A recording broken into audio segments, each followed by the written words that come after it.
By the afternoon, the island of Sodor was covered in snow. Thomas, Annie and Clarabelle were rested and full of energy. The driver fitted the snowplough and they set off back to the mail depot. There, Percy was feeling foolish and thoroughly derailed. "I really am sorry about this, Thomas." "Don't worry," said Thomas. "The Fat Controller told me he will have a crane over here by tomorrow, so you don't have long to wait."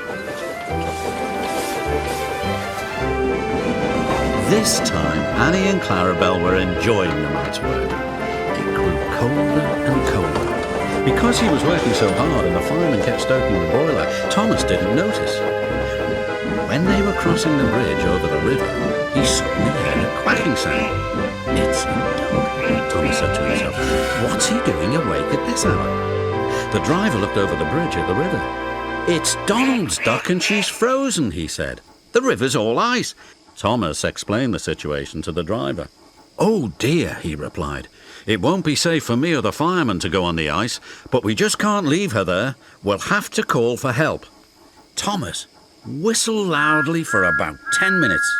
For miles around, lights came on in the houses as people wondered who was making all that noise in the middle of the night. But no one came to find out why. Thomas tried again. "Shh," said the fireman. "I can hear something." In the distance was the whirring sound of Harold the helicopter. Thomas whistled again, and before long Harold was hovering overhead.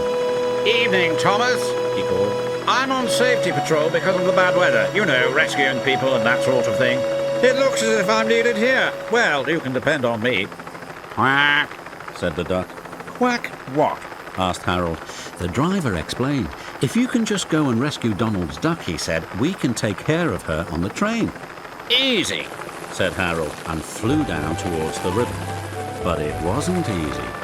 Every time Harold drew near to Donald's duck, the wind from the rotor blades blew her across the ice so that she couldn't hop on board. "Wait!" shouted Thomas. "I've got an idea. Why don't you sort of blow her towards the riverbank?"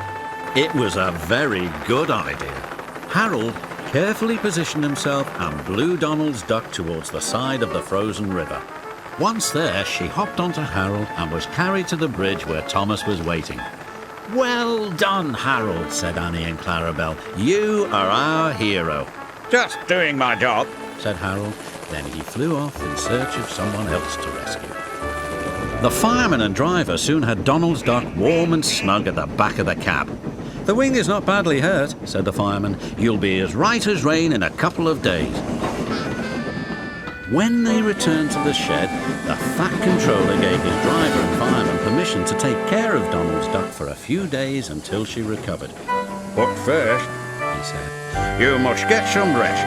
You've all worked splendidly and helped us out of a difficult situation. I'll tell the others not to disturb you until you've had some sleep." But they had very little sleep that day, and for the next 3 days, Donald's duck would not stop talking.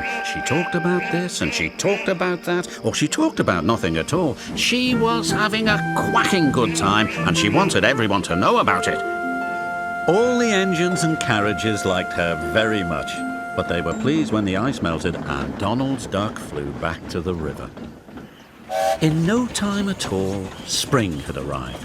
The Fat Controller told all the drivers, firemen and guards to sweep out the shed and to give the engines and carriages a good spring clean. The engines liked spring, but looked forward to summer most of all. Then, in no time at all, summer arrived. As there were so many holidaymakers travelling, there were 7 carriages waiting for Thomas to take to Gordon the big blue engine. But Thomas's driver had not taken on enough water. The only engines not out pulling carriages were the young twins Bill and Ben. They weren't fully trained yet and spent their days working in the quarry with the trucks. Bill and Ben didn't work together very well. One would say push while the other would shout pull, so nothing would move. The Fat Controller called them over. "Thomas needs to go to the water tower. You must take him there." Bill and Ben were so happy they had been given a grown-up job at last. Bill and Ben proudly escorted Thomas from the water tower back to the shed where the carriages were waiting. "Oh, Thomas," they said, "you do look smart. Do you think you could ask the Fat Controller if we can go with you to Gordon's station?" Thomas's driver went to see the Fat Controller. After a brief discussion, the Fat Controller made a decision. Bill and Ben, as you have been really useful engines, I think you can go with Gordon and Thomas to the seaside. Soon the little twins were cheerily chuffing down the line behind Thomas and Gordon, on their way to the seaside.